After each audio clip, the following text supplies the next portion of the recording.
Hare Krishna, welcome everyone to our Srimad Bhagavat overview class. We'll begin with our prayers.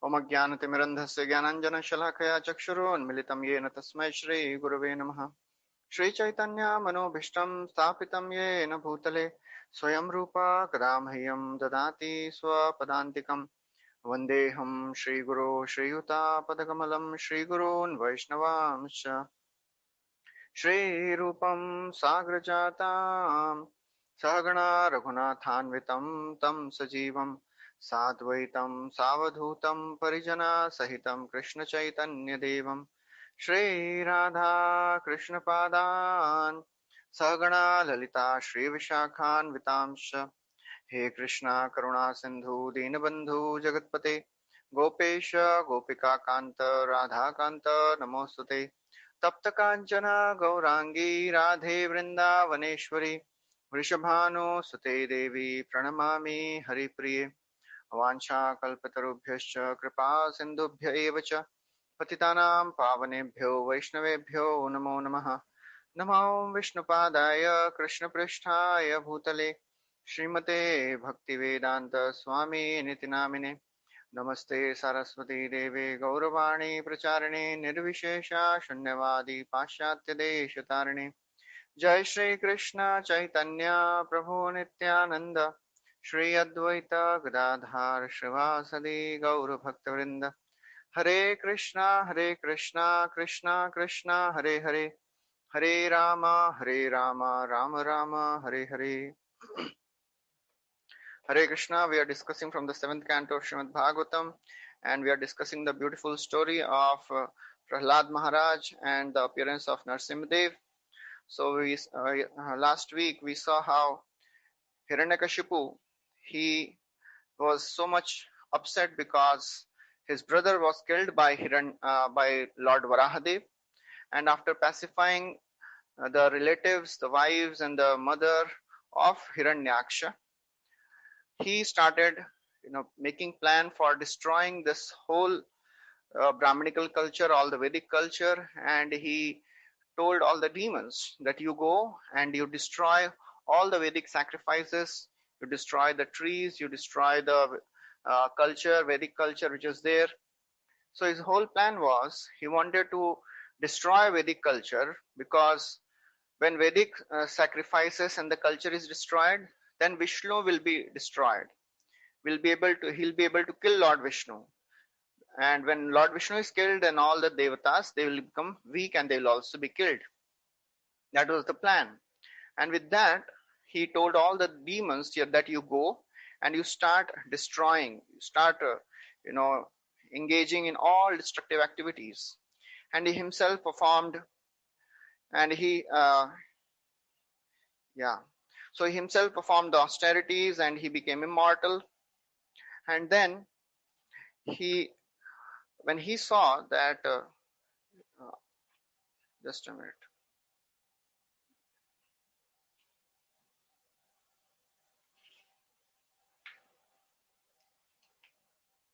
Okay. So now after that, Hiranyakashipu, he started ruling over all over the universe. He started changing the laws of the nature, and all the devatas, they were under the control of Hiranyakashipu. And then after that, one very important verse was spoken by Shukdev Goswami: Saitham nirjit kakube karat vishayan priyan yathopajoshan bhunjano natripyat ajitendriya. Although Hiranyakashipu had everything in his life, he had complete control over everything. Apart from Lord Vishnu, Lord Shiva and Lord Brahma, he was controlling everything in this material universe. But still he was not satisfied. And why he was not satisfied? Because he had his uncontrolled senses. And then all the devatas, they became so much distressed because of the trouble which was created by the Hiranyakashipu. All of them, they went to Lord Vishnu and prayed that please do something. Lord Vishnu told, don't worry. When Hiranyakashipu, he troubles his son, I will come and I will destroy him. So all the devatas, they went back, and then Shukdev Goswami describes the beautiful qualities of Prahlad Maharaj, how he was so very compassionate to everyone. He had so very beautiful qualities. But although Prahlad had so many wonderful qualities, Hiranyakashipu, he tortured and troubled Prahlad. He tried to kill him. So Yudhishthir Maharaj, when he heard this, he had a doubt.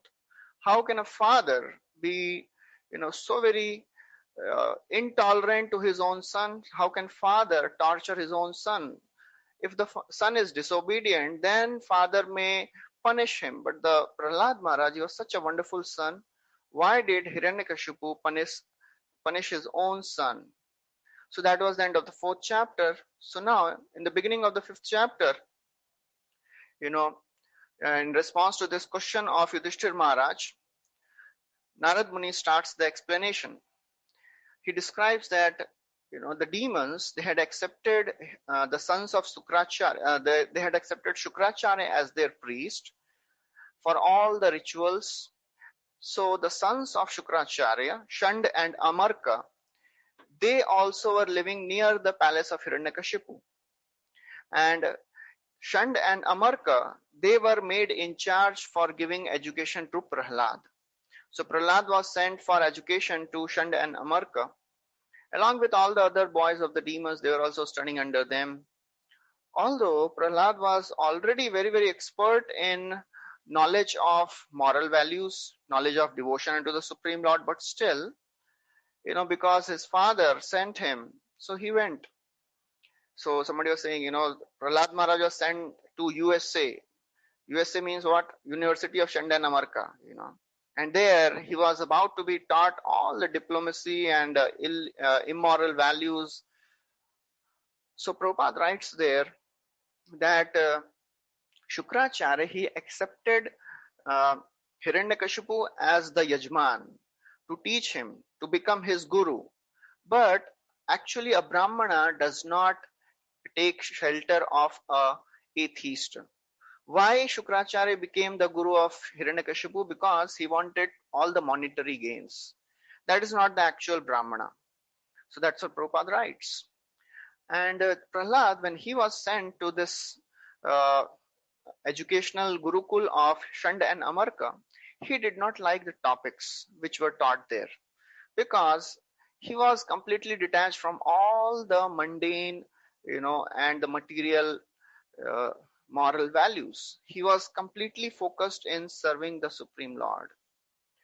He was not having any inclination to study all the politics and the diplomacy, because he was apart from all the dualities of the material world. So after being taught at the Gurukul of Shand and Amarka, one day Prahlad Maharaj came back, and Hiranyakashipu, just like a very affectionate father, he took Prahlad on his lap and he told, "Oh Prahlad, oh my son, please tell me what you consider to be the best of all subjects." So, why Hiranyakashipu asked, please tell me the best of all the subjects? Because he was thinking, why? Because Prahlad is a small child. If I'll ask him, please tell me about the politics, please tell me about the diplomacy which you have learned, so then Prahlad Maharaj may become confused and he may not be able to answer.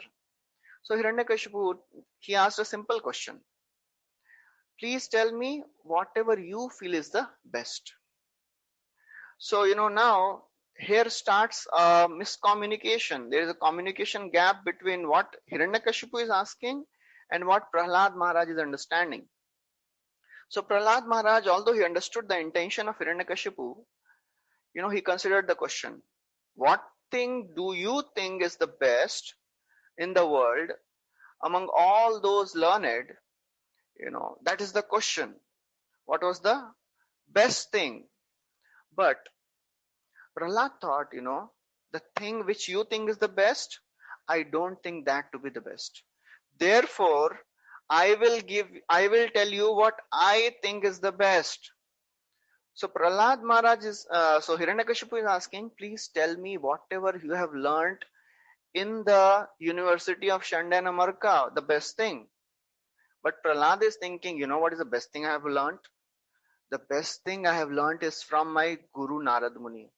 That's what I'll tell you. So Prahlad Maharaj is like a fearless preacher. He is speaking to the most powerful of the demons in the whole universe. Tatsadhu manye survarya dehinam sada samudvigna dhiyam sadgrahat hitvatmapatam grihamandakupam vanam gato yad harima shrayeta. So Prahlad Maharaj says, Tatsadhu manye asurvarya dehinam. O best of the demons. Prahlad Maharaj is not addressing Hiranyakashipu as his father. He's saying, oh, the best of the demons. I think the best thing for all the embodied beings, Dehinam. The best thing for all the embodied beings is what? Because, all the embodied beings, they are always full of misery. Sada samudvigna dhiyam asatgrahat. They are always absorbed in the conception of me and mine. So therefore, because of this conception, hitvatmapatam grihamandakupam, because of this conception, they have fallen in the deep, dark well of household, materialistic household life. And this is atmapatam. This is the self-degrading consciousness. So therefore, what is the best thing I have heard, I have learned? Vanam gatoya dharimashrayeta. Go to forest. Which forest? He is telling Hiranyakashipu, go to Vrindavan, and do tapasya there. So Prahlad Maharaj is telling, what is the use of all your efforts? Just take one prastha. Take one prastha, go to forest and do tapasya. Take shelter of Hari. Prahlad Maharaj knows that Hiranyakashipu's biggest enemy is Lord Vishnu. But still, this shows the fearless mood of a preacher. Prahlad knew the power of Hiranyakashipu. He had seen how all the devatas in all over the universe, they were bowing in front of Hiranyakashipu. But still, he chose to speak the right answer. If he would have just spoken something which he had heard from Shanda Namarka, his life would have been much simple, peaceful, and he could have done his devotional service, quietly without disturbing anyone. But no. Prahlad was the ultimate well-wisher of everyone. So therefore, being the ultimate well-wisher of everyone, he wanted to do welfare for his father also. In Bhagavad Gita, Krishna says, Na buddhi bhedam janayed ajnanam karma sanginam. One should not disturb the faith of ignorant people. But Prabhupada writes in the purport that devotees, they take all the risks. The preacher of Krishna consciousness is ready to take all the risks to give this message. We have heard the story of Narad Muni also. Narad Muni, after making 11,000 sons of Daksha as brahmacharis, what was his thought process? He thought, now Daksha is in a very, very suitable state of mind to accept this process of Krishna consciousness, because he is so very troubled. And he did not mind even to be cursed. So therefore, this is the mood of preacher which Prahlad Maharaj is expressing here. Prabhupada focuses on this word griham andha kupam. Family life which is not Krishna conscious, that is a deep dark well. Apashyatam atma tattvam griheshu grihamedhinam. So Shukdev Goswami also describes that in this world, people, they think, my family will protect me, my wife will protect me, my wealth, my children, my property, they will protect me. But they don't realize they are all fallible soldiers. They are not seeing the Atma Tattva. Nate vidu swartha gatim hi Vishnu. People in this world, they don't understand what is the ultimate welfare activity for everyone. So Prahlad Maharaj is recommending his father that you take one prastha. You go to forest. So now Hiranyakashipu was expecting something pleasing. When small children, they learn something in their school, and when a guest comes, so father, parents, mother, father, they say, beta, inko thoda गा के सुनाओ, इनको थोड़ा ABCD सुनाइए, twinkle twinkle little star सुनाइए. Or if somebody is a devotee child, Parents will say, Beta, jara Narsingh Aarti ga ke sunao. So father, Hiranyakashipu, he was expecting something pleasing to hear from Prahlad. But he was not expecting anything practical. But he was very, very surprised to hear such a deep, intense philosophy from Prahlad. So when Hiranyakashipu, he heard this, he started laughing. He laughed very loudly and he said, the intelligence of these children is being spoiled at Gurukul. He called Shanda and Amarka. He said, you are not, protecting this child from Vaishnavas. It seems that Vaishnavas are coming in the guise of Brahmanas in your Gurukul, and they are giving some wrong information, wrong knowledge. So therefore, Hiranyakashipu is thinking, this boy is a small child. What he'll learn on its own? Unless somebody teaches him, how can he learn? So therefore, that is not the fault of this Prahlad. Somebody is coming from outside, So therefore, he told, from today, Narada and all the other Vaishnavas, nobody should enter your Gurukul. Be very careful. So Prahlad Maharaj, so Prabhupada, he writes in one of the purports there that Hiranyakashipu, he asked Prahlad how he had become antagonistic to his family. Because generally what happens, if there is a family and one family member is, killed by an enemy, all the members of the family will become inimical to the murderer. How is it that my brother, he was killed by Vishnu, and a small child, he's telling me to go to, Vrindavan and take Vanprastha life? Who has created this kind of intelligence in you, Prahlad? Then he thinks, no, this is a small child. What can he do? So he starts, chastising the teacher, Shand and Amarka. So now, seeing all this, the teachers of Prahlad, Shand and Amarka, they are also astonished. They are also surprised. We didn't teach, and nobody came inside. So how did this small child learn all this philosophy? Prabhupada writes there that in our Krishna consciousness movement, the tactic of dressing like an ordinary karmi is necessary, because many times we have to preach this message to the secular world. And many times, book distributors, they would come to Prabhupada and said, Prabhupada, is it okay if we wear karmi clothes to distribute these books? Prabhupada said, yes, unless you are not breaking the 4 regulative principles, it is okay. Whatever is needed to distribute my books, you can do it. And then Shanda and Amarka, they brought Prahlad back. They pacified Prahlad. Just like small children, if you want to know something from them, you speak so many beautiful, sweet words. So they said, Prahlad, if you tell us who told you all these things, we'll give you sweets. So they started speaking in a very, very affectionate way, because they wanted to know who is the person who is coming in our Gurukul and teaching all this to this child. So Prabhupada writes that Prahlad Maharaj, he was still a boy. So therefore the teachers, they thought that if this little boy is pacified a little bit, then he would immediately speak the truth. So in this way, the Shand and Amarka, they started giving all the allurements. We'll give you sweet if you tell us the truth. Please, Prahlad, do not speak lies. Just reply the truth. Vatsa Prahlad bhadram te satya kathaya mamrisha balanati kutastubhyam esha buddhi viparyaya. So they are asking, what's Prahlad? All fortune unto you, bhadram te satya kathaya. Please speak truth. Do not lie. Mamrisha, please do not lie. Balan ati kutastubhyam, from where you have got these instructions? How do you learn these instructions? Esha buddhi viparyaya. Who has spoiled your intelligence? Please tell us.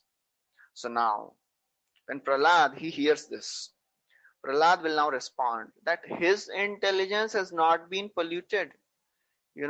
Actually, he will say that your intelligence is polluted. Because by the grace of my teacher, I have learned that I should have equal vision towards everyone. So Prahlad says that, in this world, because of the influence of Lord's Maya energy, Maya Shakti, people see in terms of me and mine. This is mine, this is others, this is my friend, he is my enemy. This is all because of the influence of material nature. Vimohita. People, they become bewildered, they become illusioned. Therefore, I had heard all this. I had heard that people in this world, they see in terms of friends and enemies. Now I am actually experiencing this. How you all are behaving with, Lord Vishnu and me. You are thinking that I am siding with your enemies. But actually, all this is material vision. So what is a pure devotee's vision? Pure devotee sees Krishna in the heart of everyone. He sees Paramatma in the heart of everyone. Vidya Vinay Sampanne Brahmane Gavihastini Shuni Chaiva Shwapake Cha Pandita Samadarshinaha. So that is the vision of Prahlad. But Prahlad is saying you are seeing in terms of friends and enemies. So Prahlad is thinking, these fools, So Prahlad is saying, these my teachers, they are fools. They are in samsar. They are in material consciousness. And they think I am a stupid boy. But actually, they are foolish. They are thinking in terms of asat graha, asat and sat. This is temporary, this is permanent, this is me, this is mine, this is my friend, this is my enemy. All this is temporary. Then Prahlad says, when Supreme Lord is pleased with someone, his intelligence becomes completely purified. He is free from this material contamination. Pashu Buddhi is destroyed. What is Pashu Buddhi? Pashu Buddhi means to see in terms of friends and enemies. That is the animalistic intelligence. A person who has received the favor of the Lord, he does not see in terms of friends and enemies. So therefore, Prabhupada writes a very beautiful, elaborate purport. He describes that, as long as one adheres to the principle of duality, thinking in terms of me and mine, he is there in the clutches of Maya. That is the vision of a materially contaminated person. But actually, a pure devotee knows that all living entities, they are part and parcel of the Lord. Mamaivamsho jiva loke jiva bhuta sanatanaha. Everybody of us, we are same in quality with the Supreme Lord. And that is a Vaishnava thinking. Vaishnava, he never competes with others. Even though a Vaishnava competes with other devotees in service, but what is the consciousness? Prabhupada, he would encourage devotees to compete with each other to do more and more book distribution. So one devotee came to Prabhupada and said, Prabhupada, all this book distribution we are doing and you are telling us to do more and more, it is creating a feeling of competition. So Prabhupada said, that is the transcendental competition. And this competition is seen amongst the Gopas also. 10th canto describes, Yadi dure gatam Krishna vana shobhe kshanayana aham purvam iti samsprishare mire. So when the cowherd boys would go with Krishna in the Vrindavan forest and Krishna would go far, so all the other boys, they would, start a running race. They would start a race. Who will touch Krishna first? Yadi dure gatam Krishna. If Krishna would go away in the forest to see the beauty of the forest, everybody, all the other cowherd boys, they would start running towards Krishna.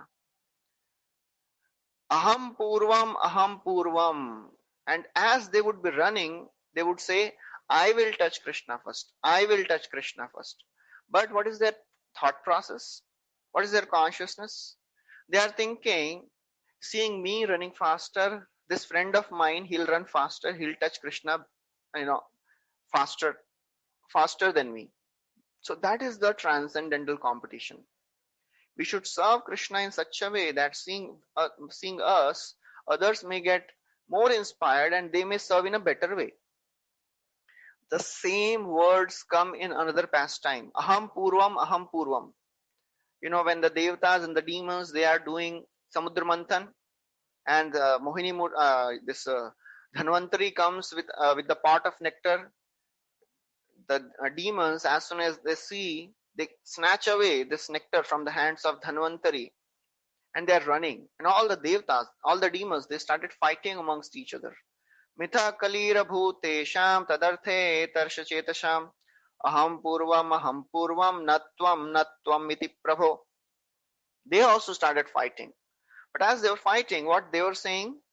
Aham purvam natvam. I will taste this nectar first, not you. So that is a demoniac competition. A Vaishnava competition means you inspire others by your service. So now, Prahlad Maharaj is preparing to reply to the answers of Shanda and Amarka. Shanda and Amarka asked, okay, you have asked me that where does your intelligence come from? How you have attained this intelligence of Lord Vishnu? He says, my intelligence is different from yours because I am not under the control of Lord's Maya potency.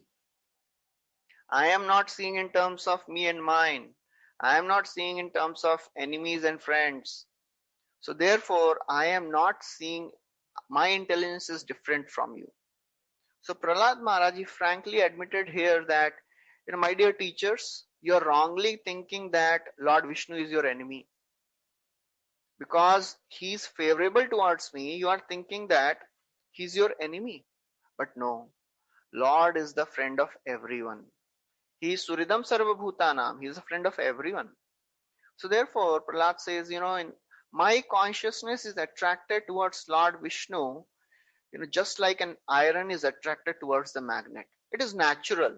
It is naisargiki rati. And I have no independence in that. I am helplessly attracted towards the Lord. Just like in Vrindavan, all the Brajvasis, they are helplessly attracted to Krishna.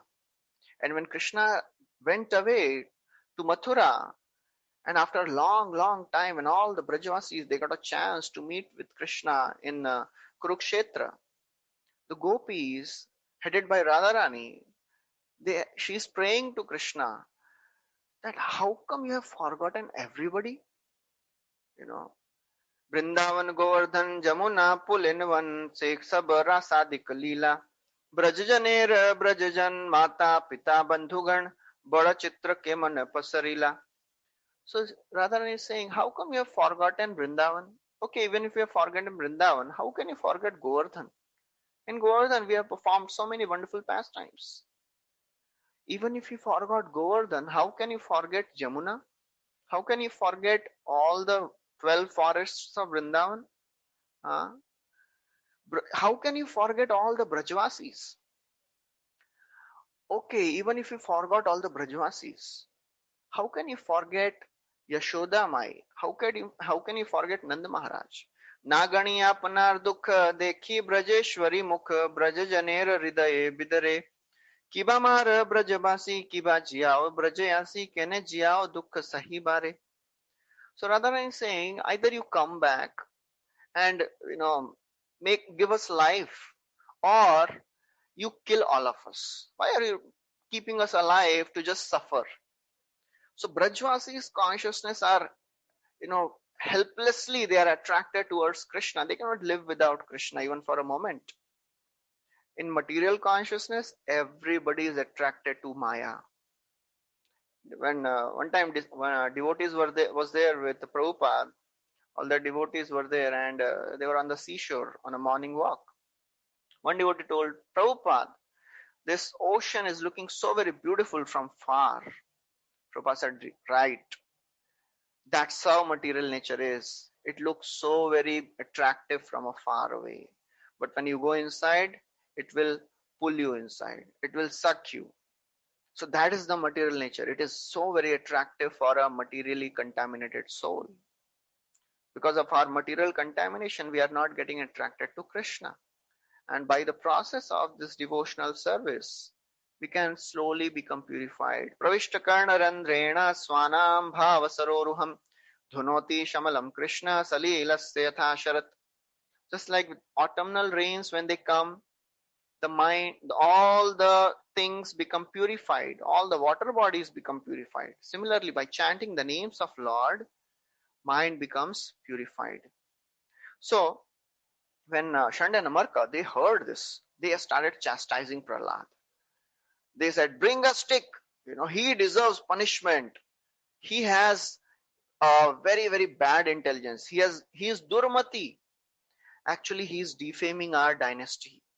Our dynasty is like a sandalwood forest, and he is like a thorn tree in that sandalwood forest.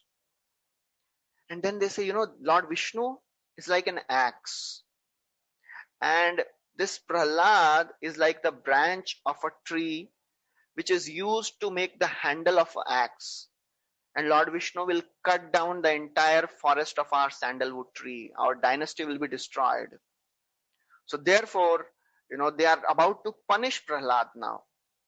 So they are using everything, Sam, Dam, Bhed, and then nothing worked. So now they are using Dand. So Prabhupada writes there, as it is said, where ignorance is bliss, it is folly to be wise. So demoniac civilization means they are completely ignorant about their ultimate welfare. So because Prahlad, he was giving some right instructions, some good instructions, they were thinking this Prahlad is our enemy. So therefore they started punishing Prahlad, and they forcefully taught Prahlad all the different paths of dharma, artha, kama and moksha. Prabhupada writes that, Prahlad Maharaj was not interested in any of this dharma, artha, kama. Contrary to this, Hiranyakashipu means Hiranya and Kashipu. What is Hiranya? Hiranya means gold, and Kashipu means soft bed. So that is the whole, life of Hiranyakashipu. He wanted to have wealth of all the world, and he wanted to enjoy with best of the women on the soft bed. But Prahlad, he was not interested in any of these things. So now, after, teaching Prahlad in this way, again they brought Prahlad in front of Hiranyakashipu. So Prahlad, he was very nicely bathed and decorated by his mother, Kayadhu. And then Prahlad was presented in front of Hiranyakashipu. Hiranyakashipu was like a very affectionate father. Prahlad offered his obeisances in front of Hiranyakashipu. And Hiranyakashipu, he very nicely, happily embraced Prahlad. He, spelled his head, and he was shedding the tears of affection. He put Prahlad on his lap, and in very affectionate words, affectionate voice, he started speaking, my dear son Prahlad, please repeat whatever you think is the best of the knowledge taught by your teacher. Now again, there is a communication gap here. So now Prahlad, Hiranyakashipu is thinking, who is the teacher of Prahlad? Shanda and Amarka. But Prahlad, he is thinking, my teacher is Narad Muni. So my father has asked to tell him what is the best thing which I have learned from my father, from my teacher. So therefore, Prahlad decides, now I'll speak whatever I have heard from Narad Muni.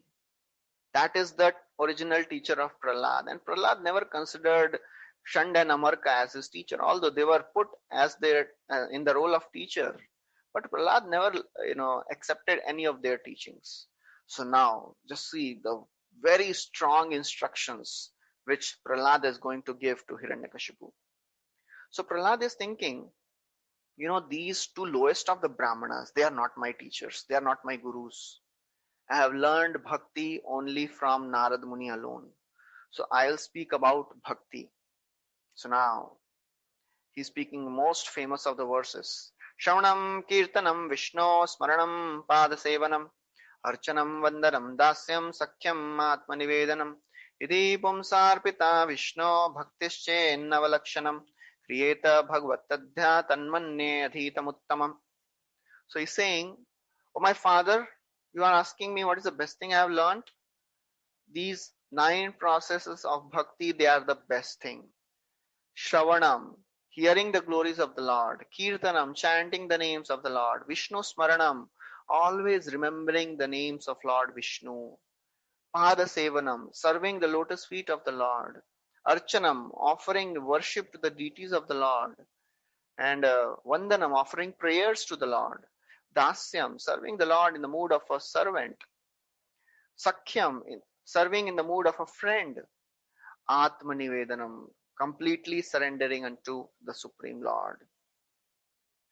Iti pumsarpita Vishno bhaktischain navalakshanam.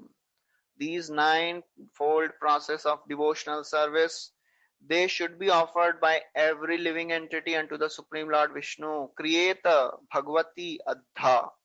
Adha means everybody should directly engage in this process of devotional service. Tanmanne adhitam uttamam. So this is the best of the things in the life of a living entity. Prabhupada writes a huge purport, around 7-8 pages purport. Prabhupada writes to this verse. He describes in detail each and every limb of devotional service, about hearing, chanting, remembering the names of the Lord, and he in the process of archanam, he describes that how we should avoid all the seva aparadha which are mentioned in Nectar of Devotion. And then he describes that story of the Brahmana of Pratishtanpur, how he was meditating in the mind and he prepared a sweet rice. So that story we all know. And then Prabhupada quotes a verse from Nectar of Devotion where Rupa Goswami is describing how every limb is perfected by one personality. Shravanam. Shravanam is perfected by Parikshit Maharaj. Shri Vishnu Shravane Parikshit Bhavad Vaiyasaki Kirtane Prahlada Smarane Tadangri Bhajane Lakshmi Prithu Pujane Akrurastva Vivandane Kavipatir Dases Ath Sakhe Arjunaha Sarvatma Atmanived Sarvatma Nivedane Balirabhut Krishnarpute Tesham Param. So Shri Vishnu Shravane. So who perfected the process of Shravanam? That is Parikshit Maharaj. Who perfected the process of Kirtanam? Shukdev Goswami.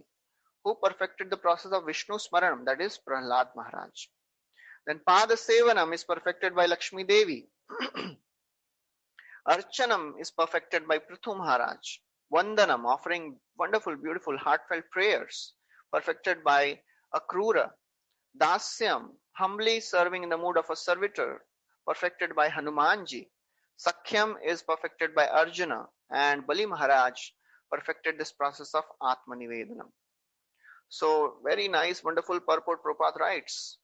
So now, when Prahlad, he speaks this, the dissension and the, ill feelings between the Hiranyakashipu and Prahlad became increasingly intense. And Prahlad and Hiranyakashipu, he became so very angry. He started chastising the teachers of Prahlad.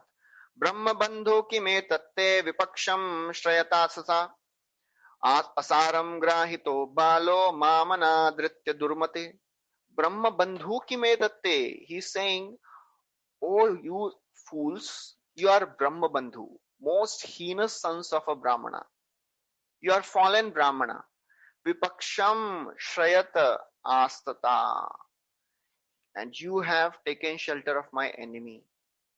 You have allowed enemies to come in your Gurukul and they have contaminated the intelligence of my son.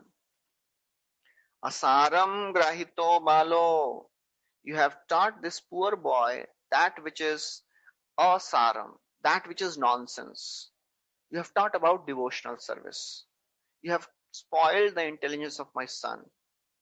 And therefore, he says that, enemies like you come as in the garb of friend, but you are actually my enemy. Just like a disease, takes time to manifest. The enmity of deceptive friends like you, will manifest in due course of time. And sons of Shukracharya, they heard all this, criticism and, abuses from Hiranyakashipu. They replied, whatever your son Prahlad has said, it is not taught by us or anyone else. Nobody has taught him.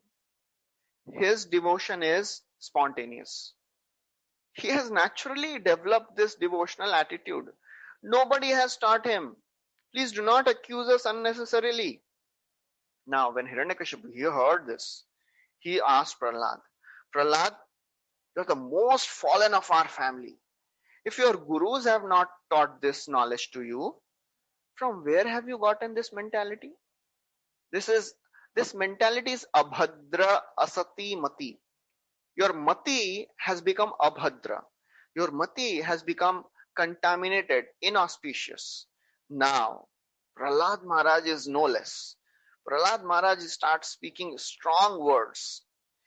He says, you are telling me how I got this inauspicious mentality. Don't worry, you will never get it. You know, you will never get this type of mati. Because who gets this? Whoever is pure in his thoughts. You will never get. Your mentality will be always materialistic. Matirna Krishne parata swatobha mito vipadyet grahavratanam adanta gobhir vishatam tamishram punah punascharvita charvananam. So Prahlad Maharaj, he says, Matirna Krishne. Those who are Grahavrata means those who are attached householders like you, they have no inclination. Their inclination towards Krishna will never arise by others' instructions, by their own efforts, or by the combined efforts of both of them. Why? Adanta Gobhir. Because you have uncontrolled senses. And you know what will be your destination? Vishatam Tamishram. You will go to hellish conditions of life. And you know that materialistic life you are maintaining, that is like chewing that which is already being chewed. So that in short, Prahlad Maharaj is saying, whatever is there in this material world, it is the same product which is available, just the package changes. As long as one has the desire to enjoy sex life in this world, one has to migrate from one body to another to enjoy the same sex life in different species of life. Same enjoyment is there in different species. So therefore, you will never be able to come out of it. It is like, just in our current scenario, if somebody eats chewing gum and then after extracting all the juice, throws it, spits it out, and somebody else, takes that and starts chewing it, he will not get any rasa. It is so very obnoxious. That is how this desire to enjoy in this world is. One does not get satisfied because there is no rasa. So therefore, Prabhupada writes, politicians, all the scholars and the philosophers, they try to read Bhagavad Gita, but they try to take out some perverted meaning from it. They will not get any benefit. People who are attached to material sense gratification, their intelligence will never come close to Krishna consciousness. Bhoga Ishwarya Prasaktanam Taya Aparita Chetasam Vyavasayatmika Buddhi Samadhau Na Vidhiyate.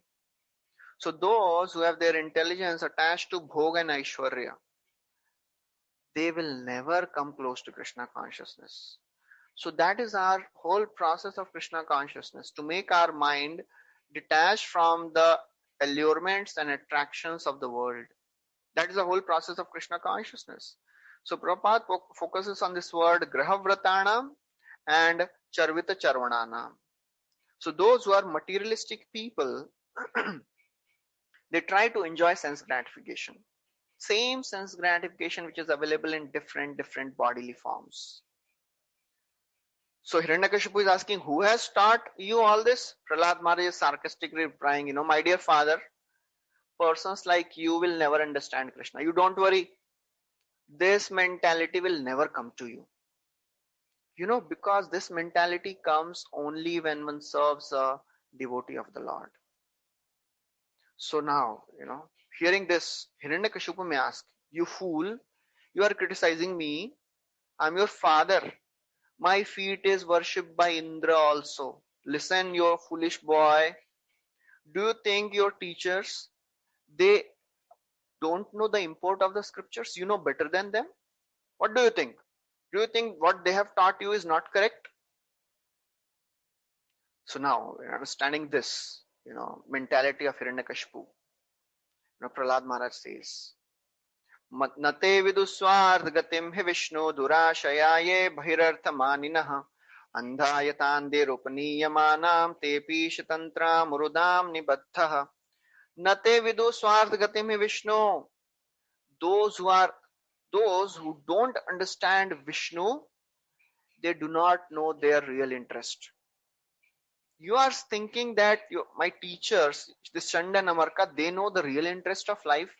They do not know the real interest of life. Unless one knows Vishnu, he cannot understand the real interest of life. Durashayaye bahirartamaniya. First of all, they are ignorant. Secondly, they are ambitious. They are so very ambitious to enjoy this material world. They consider that all these sense enjoyments, they are so very valuable. But you know what they are doing? Andhayathandir upaniyamana. They are misled. They are like blind men which are following a blind person. Both fall into a ditch. And therefore, what is the result of all this? They become entangled. Tepisha tantryam urudam nibaddha. They become entangled in this cycle of birth and death. So Prabhupada focuses on this word, Ishatantrayam on Urudamni Baddhaha. Everybody in this world, they are bound by the clutches of the three modes of material nature. That is the rope which is binding everybody. And Prabhupada describes that, the education which we are taking in this world, all this modern education system which we are so very proud of, this education takes one away from spiritual life. One becomes more and more bound in this conditional, material life. And Bhaktivinoda Thakur, he has written a bhajan, very beautiful bhajan. He writes, Jada vidya jata mayar vaibhav tumar bhajane badha moha janmiya nitya samsare jiva ke karaye gadha. All the material education which we are having, which we are learning in this world, what is the result of all this? Moha janmiya nitya samsare. The desire to enjoy this world becomes more and more. Jiva ke karaye gadha. A person, a living entity becomes like a donkey, working whole day, thinking that I have done so much of nice work. Therefore, donkey is a very celebrated animal in Bhagavatam. One of the names of donkey is Vaishakh Nandan. So he's so very foolish. In the month of Vaishakh, he's so very happy.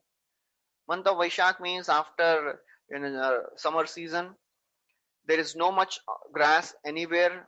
Very small patches of land have grass. So donkey eats everything and he feels wow. And he looks everywhere. He sees wow. I have, eaten everything, and he's so very happy.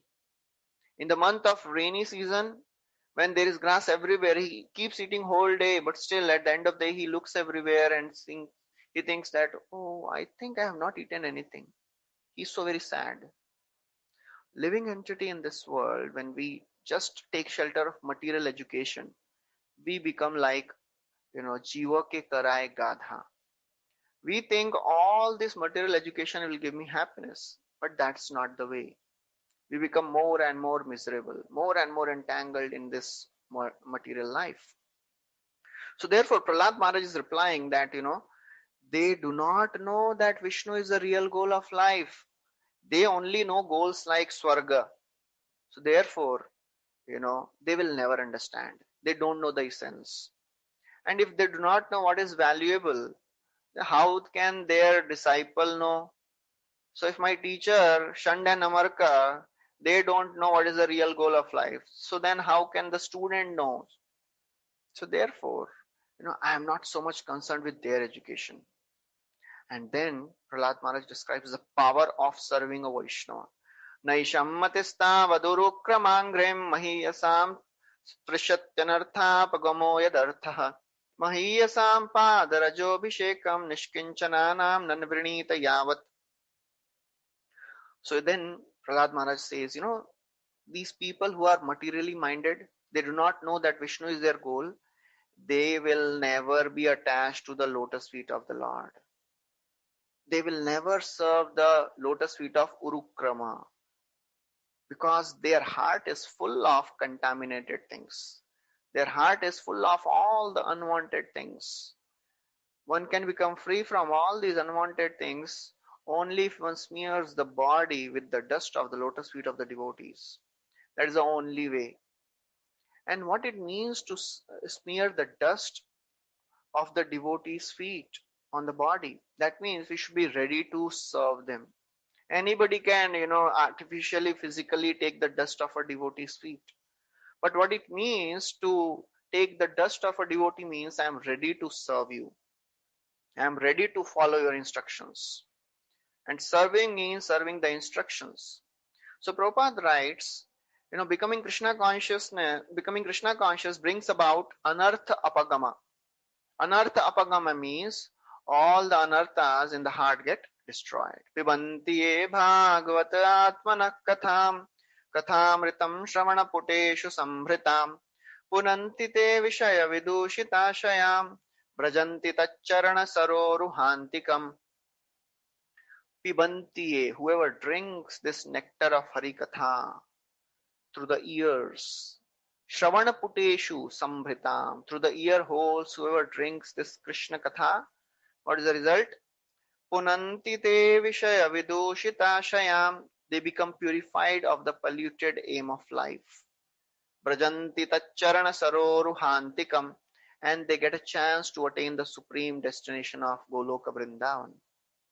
So now, when Hiranyakashipu, he hears all this, instructions from Prahlad, small child, he becomes so very angry. He becomes blinded by anger.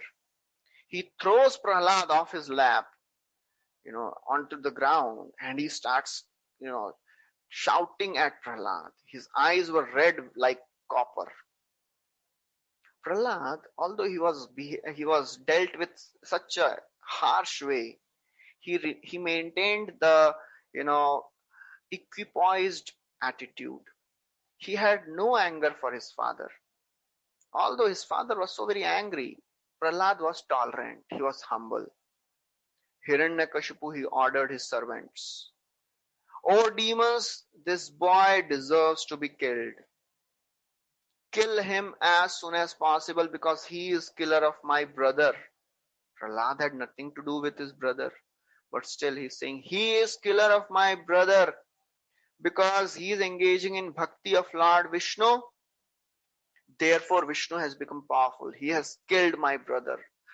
This Prahlad is a cause of killing. Even at this young age, he is completely affectionate to the Supreme Lord Vishnu. And he has given up all his affection to his parents. He is untrustworthy. Hearing this, the servants of Hiranyakashipu, they may ask, "How can we kill your son? He's your son." So Hiranyakashipu now justifies. Just like a medicinal herb, if it is there in the forest, it should be kept very carefully. But if the tree is not very good, the tree can be removed. If a limb of the body gets some disease, it can be amputated to save the whole body.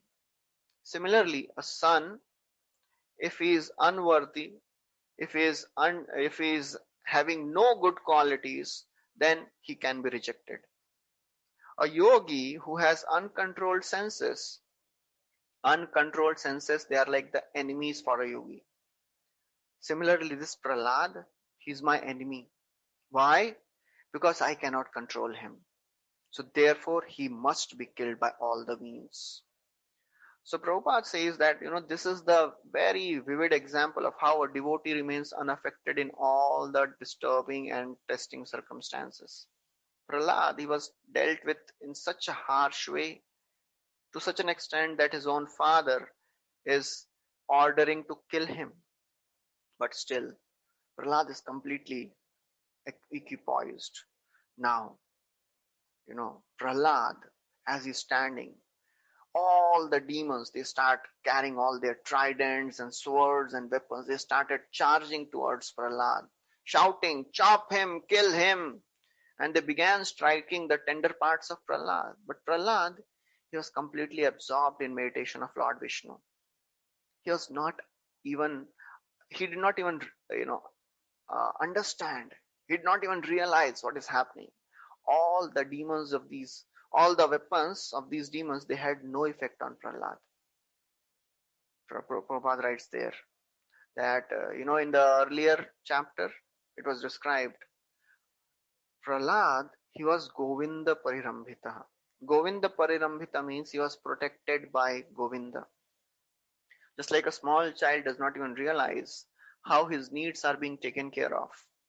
Similarly, Prahlad, he did not even realize how he was saved by Lord Vishnu.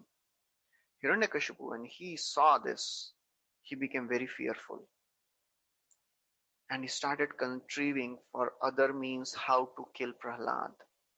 And then he told all the demons so many ways that they should try to kill Prahlad. He told, you try killing Prahlad by throwing him beneath the feet of great elephants, by throwing him under huge snakes, and all these demons, they were doing everything. They were trying to, employ all the destructive spells on him. They were trying to throw him from the cliff of the mountain. They were conjecturing all the illusory tricks. They would put him in prison, they would give him poison, they would starve him, sometimes they would expose him to severe cold, severe wind, they would put him under water. Sometimes they would throw huge stones to crush him. With all these attempts, they were not able to kill Prahlad. All the attempts were failed. Hiranyakashipu, when he saw, he was in great anxiety. He was thinking what to do next, But when all these things were happening, Prahlad was completely equipoised because he was protected by Lord Vishnu himself. Govinda Parirambhitaha. Yamraj also told Yamdutas, never ever go near the devotees of the Lord because they are always protected by the Gada of Lord. So now Hiranyakashipu, when he when he saw that, Prahlad is not getting killed by any means, he started thinking, I called him by ill names. I devised so many ways to kill him, but he saved himself by his own powers. I think now I am going to be killed. This Prahlad, he's like a dog's tail. He's a shuna shape, shuna shape dog's tail. However, you try to make the dog's tail into a straight thing, it will again get curled up. So Hiranyakashipu says, this Prahlad, he's like a dog's tail. He's not going to, change his ways. He's so very fearless. He is, he has no fear of anything in this world. He is never forgetting Lord Vishnu. And because of my enmity towards him, I think I shall die. Shanda and Amarka, when he heard this, they went to Hiranyakashipu secretly and they told him, O king, there is no reason for you to worry. Please don't be angry. Please don't be fearful. Please don't have any problem. Please don't have any, anxiety. You have conquered all the three worlds. All the devatas, they bow down at your lotus feet. Just by the movement of your eyebrows, all the devatas, they tremble. This Prahlad is a small child. Why are you so much disturbed? Because a small child is not, following your words. Don't worry. The good qualities of this child has no value. Please wait for Shukracharya to return. Till the time Shukracharya comes back, you can bind this Prahlad with your Varun Pash so that he may not flee out of fear. And then after, this Shukracharya comes back, we'll, see what to do. And in due course of time, as he grows up, he will change. He'll change his attitude. Don't worry about that. So Hiranyakashipu, he agreed to the instructions of this Shanda and Amarka, and he requested them again, please try to instruct this child again. So Shanda and Amarka again, they took Prahlad to their Gurukul. Prahlad, he was a very submissive, very obedient, very humble child. Although they had tried everything to kill him, but still Prahlad had, no envy. He had no anger. He just humbly accepted whatever the words they were speaking. He just heard. He did not even retaliate. He did not argue. He was just humbly listening. And Shanda and Amarka, they were systematically, teaching him in dharma, artha, kama. Prahlad, although he did not like any of the instructions given by all this, Shanda and Amarka, but still, he just heard. Now, Prahlad, what he was doing, because anyways Prahlad is a fearless preacher, and he saw that sometime in between our classes the teachers are not there. So Prahlad, he would call his batchmates, classmates, and he would tell them in sweet voice. He started teaching them the intricacies of devotional service. He started telling them the uselessness of the materialistic way of life. And all these children, they were very, very respectful to Prahlad, because they knew that this person, this Prahlad, is a very special soul. First of all, he was the he was the son of a king. And then they had heard about the, glories of Prahlad. And secondly, these children, their intelligence was not so polluted by the teachers. Whatever Prahlad would tell them, they would hear very, very attentively with their eyes fixed on him. They would hear every word. And Prahlad, he was such a great Mahabhagavat. He wanted to, do the welfare of all these children also. So he began instructing all of them. So this is the end of the 5th chapter. So next chapter, is a very wonderful chapter where Prahlad is instructing all his classmates. So we'll stop here. Thank you very much. Hare Krishna. Srila Prabhupada ki jai. Granthra Srimad Bhagavatam ki jai. If anybody has any questions, you can please ask.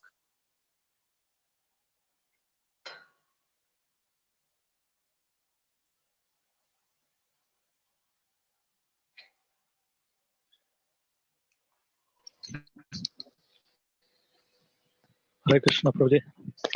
Hare Krishna, Prabhuji. Can you hear me? Yes, okay. Yes, Prabhu, I just wanted to know, like Prahlad Maharaj, how do we develop all these good qualities in us? Mainly tolerance and, one word you use, I forgot. But how to develop this good qualities?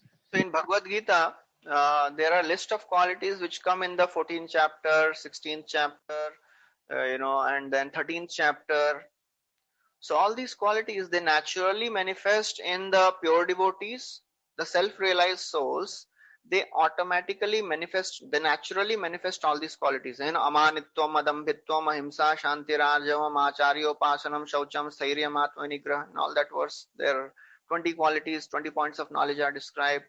The qualities of a person who has transcended the modes, that is also described. So for a self-realized soul, it comes naturally. But for sadhaka, we have to consciously cultivate these qualities. The qualities of tolerance and humility, they are not natural for a conditioned soul. They are not natural for a neophyte devotee.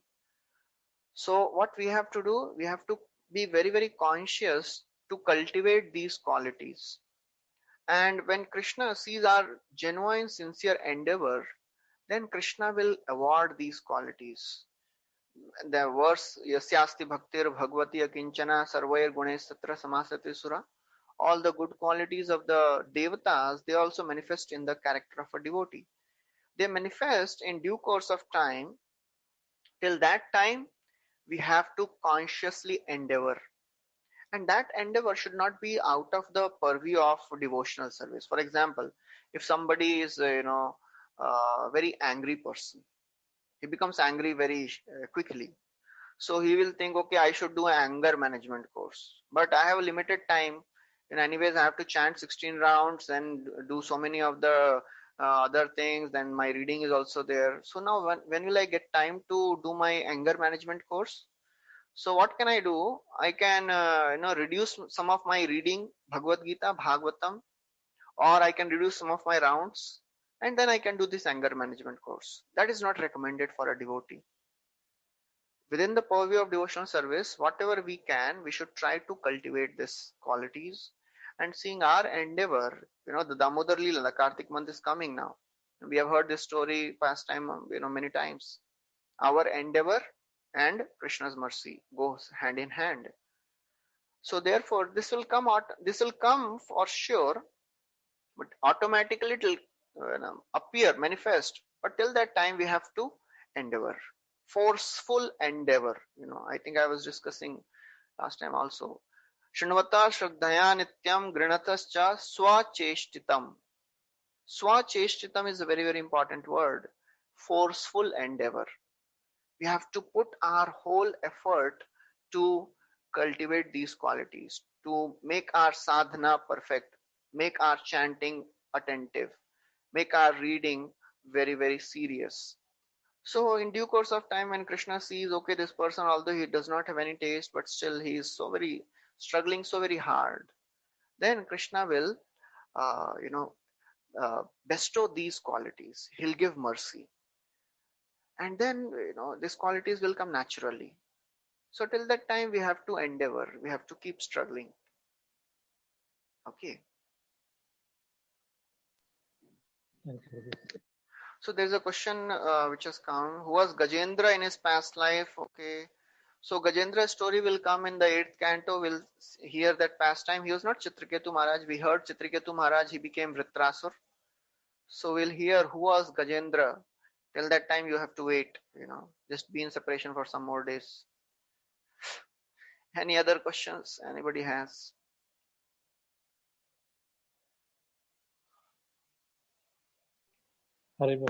Just one more question, since there is no question. Prabhu, I just wanted to find out what Prahlad Maharaj did with his father whenever he asked something. Prahlad Maharaj, of course, he was not rude, but whatever he was speaking is the truth. So